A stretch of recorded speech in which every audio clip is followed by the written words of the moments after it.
मैं भोला Devchandra news channel से। तो आपका नाम दर्शक मला बता देवा। मोर नाम है पुचुक लाल आयो और मैं हाँ अच्छा गायक हूँ। अच्छा, हाँ। तो अच्छा गाया। तमिल कहाँ से ले है, सीखा कहाँ से है? वैसे तमिल मैं कहूँ में ले नहीं ले हूँ।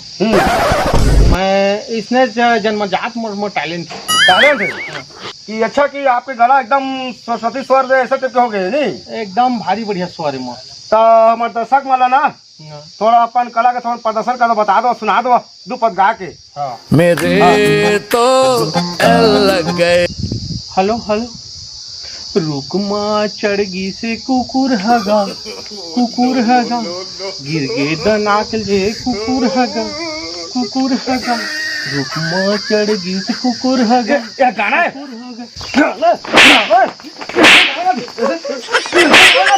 गाना स्वर दे, सरस्वती उससे स्वर दे, गाना ये स्वर दे, इससे गाना दे, कोई गाना दे। कलाकार बना दे, कलाकार सब विरोध कर दे उसे बना, कलाकार से आज के बाद तक गाना गाता है, नीचे चल इसने बता दो ना। काम नहीं पीड़े तो देख भाई तो मुंह उतार दो तो गाना कोई देख के पागल कर देता आदमी गाना गा।